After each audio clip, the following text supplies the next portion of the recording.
തോറ്റുപോയി എന്ന് കരുതി അദ്ദേഹത്തെ ഒറ്റപ്പെടുത്തുകയല്ല വേണ്ടത് എന്ന് ഞാൻ വിശ്വസിക്കുന്നു. ഒരുമിച്ച് ഒരു ലക്ഷ്യത്തിന് വേണ്ടി പോരാടുകയൊക്കെ ചെയ്തതിന് ശേഷം അങ്ങനെ അൻവർ എന്നല്ല ആരെയും അങ്ങനെ കൈയൊഴിയുക ശരിയല്ല. PV അൻവർ ബേപ്പൂരിൽ മത്സരിച്ചത് തെറ്റായി തീരുമാനമായി പോയി, അവിടെ പാർട്ടി ചിഹ്നത്തിലാണ് മത്സരിക്കേണ്ടിയിരുന്നത് എന്നൊരു അഭിപ്രായം മുതിർന്ന കോൺഗ്രസ് നേതാക്കളിൽ നിന്ന് കോഴിക്കോട് DC പ്രസിഡന്റിൻ്റെ അടുത്ത് നിന്ന് വരുന്നു, മുല്ലപ്പള്ളി രാമചന്ദ്രൻ്റെ അടുത്തുനിന്ന് വരുന്നു.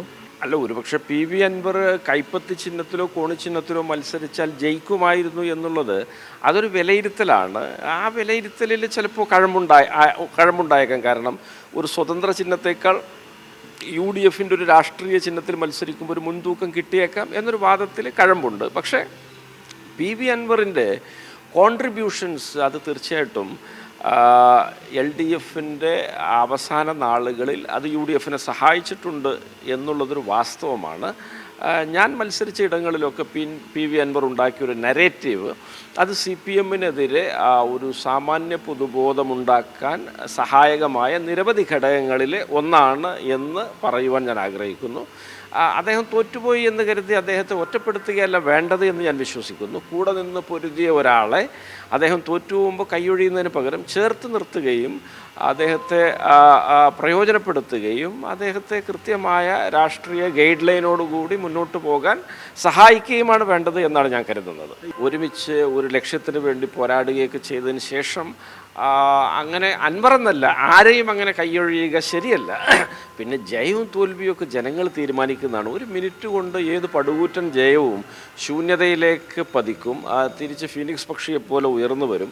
ഈ മലപ്പുറം ജില്ലയുടെ വിഭജനവുമായി ബന്ധപ്പെട്ട ചർച്ചകൾ വീണ്ടും സജീവമാണ്. പ്രത്യേകിച്ച് മൂവാറ്റുപുഴ കേന്ദ്രീകരിച്ച് ഒരു ജില്ല എന്ന ഒരു ആവശ്യത്തെ പ്രത്യക്ഷത്തിൽ അംഗീകരിച്ചതിന് മുഖ്യമന്ത്രി ഒരു പ്രസ്താവന നടത്തിയ സാഹചര്യത്തിൽ മലപ്പുറം ജില്ലയെ സംബന്ധിച്ച് അതിൻ്റെ വിഭജനം അല്ലെങ്കിൽ തിരൂർ കേന്ദ്രീകരിച്ച് പുതിയ ജില്ല, ഇതേക്കുറിച്ചുള്ള താങ്കളുടെ നിലപാടെന്താണ്? അല്ല, ഇത് ഈ എറണാകുളം ജില്ല, മലപ്പുറം ജില്ല എന്നുള്ളതിലുപരിയായിട്ട് ജില്ലാ വിഭജനം എന്നുള്ളത് കാലികമായി സംസ്ഥാനത്തിന് ആവശ്യമുള്ളൊരു കാര്യമാണെന്ന് ഞാൻ വിശ്വസിക്കുന്നു. അതിനാണ് ഒരു കമ്മീഷൻ നിയമിക്കുമെന്ന് ശ്രീ VD സതീശൻ നേതൃത്വത്തിലുള്ള സർക്കാർ പ്രഖ്യാപിച്ചിട്ടുള്ളത്. ഇതൊരു അധികാര വികേന്ദ്രീകരണത്തിനും വികസന ആവശ്യങ്ങൾക്കും വേണ്ടിയാണ്. ഈ മലബാറിൽ ജില്ലാ വിഭജനത്തിലേക്ക് വരുമ്പോൾ അത് കൃത്യമായിട്ട് മലബാറിനൊരു സവിശേഷമായൊരു സാഹചര്യമുള്ളത് അധികാരികൾ പ്രത്യേകം ശ്രദ്ധിക്കേണ്ടതുണ്ട്. കാരണം 1790 മുതൽ 1956 വരെ ആദ്യത്തെ 10 വർഷം കഴിഞ്ഞാൽ 1.5 നൂറ്റാണ്ട് കാലം മലബാർ മദിരാശി പ്രസിഡൻസിയുടെ ഭാഗമായിരുന്നു. ചിറക്കല്, കുറുമ്പ്രനാട്, കോഴിക്കോട്, വയനാട്, ഏറനാട്, വള്ളുവനാട്, പൊന്നാനി, പാലക്കാട്, ഫോർട്ട് കൊച്ചി തുടങ്ങിയ താലൂക്കുകളായിരുന്നു മലബാറിലുണ്ടായിരുന്നത്. ഈ താലൂക്ക് കേന്ദ്രീകരിച്ചായിരുന്നു 1.5 നൂറ്റാണ്ട് കാലത്തെ മലബാറിൻ്റെ റവന്യൂ ഭരണം നടന്നു പോയിട്ടുള്ളത്. അതിൽ ഈ താലൂക്കുകളും അതിൻ്റെ ഒരു കേന്ദ്രീകരണമൊക്കെ വിസ്മരിച്ചുകൊണ്ടുള്ളൊരു ജില്ലാ വിഭജനത്തിലേക്ക് സർക്കാർ പോകരുത് എന്നുള്ളതാണ്. അല്ലെങ്കിൽ അത്തരത്തിലാവരുത് ജില്ലാ വിഭജനം എന്നൊരു കാഴ്ചപ്പാട് എനിക്കുണ്ട്.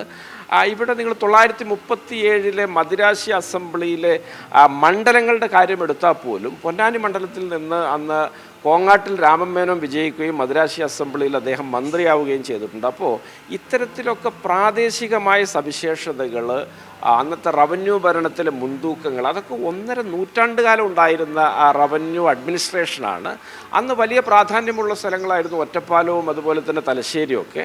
അപ്പോൾ ഇതൊക്കെ പരിഗണിച്ചിട്ട് വേണം ആ ജില്ലകൾ രൂപീകരിക്കാനും ജില്ലകളുടെ ആസ്ഥാനം നിശ്ചയിക്കാനും. ഇവിടെ പൊന്നാനി, ഞാനൊരു പൊന്നാനി മണ്ഡലത്തിലെ MLA എന്നുള്ളതിൽ പൊന്നാനി അത് 1.5 നൂറ്റാണ്ട് കാലം ഒരു താലൂക്ക് ആസ്ഥാനമായിരുന്നു മലബാർ ജില്ലയിലെ മദിരാശി പ്രൊവിൻസിലെ. അതുപോലെ തന്നെ ഒരു ലോക്സഭാ മണ്ഡലം ആസ്ഥാനമാണ്.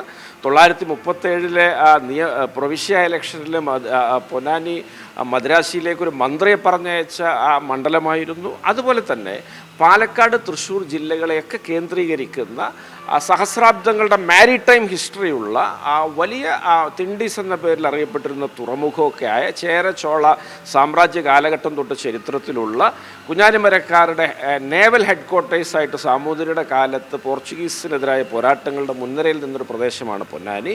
തീർച്ചയായിട്ടും അങ്ങനെ ജില്ലാ വിഭജനം ഉണ്ടാകുമ്പോൾ പൊന്നാനി കേന്ദ്രീകരിച്ച് കൂടി ഒരു ജില്ല പരിഗണിക്കണമെന്നാണ്. തീർച്ചയായിട്ടും മലപ്പുറം ജില്ല വിഭജിക്കുമ്പോൾ അതിൽ ഒന്നാമതായിട്ട് വരേണ്ട പേര് പൊന്നാനിയാണ്. ഇത്തരത്തിലുള്ള ജിയോ പൊളിറ്റിക്സുകൾ പരിഗണിക്കാതെ, ഇത്തരത്തിലുള്ളൊരു പൈതൃകവും പാരമ്പര്യവും കഴിഞ്ഞ 2 നൂറ്റാണ്ട് കാലത്തെ റവന്യൂ അഡ്മിനിസ്ട്രേഷനൊക്കെ പരിഗണിക്കാതെ ഏതെങ്കിലുമൊക്കെ പേരുകളിലേക്ക് ജില്ലാ രൂപീകരണം ഒതുങ്ങുന്നത് പ്രതിഷേധാർഹമാണ് എന്ന് പറയുവാൻ ഞാൻ ആഗ്രഹിക്കുന്നു.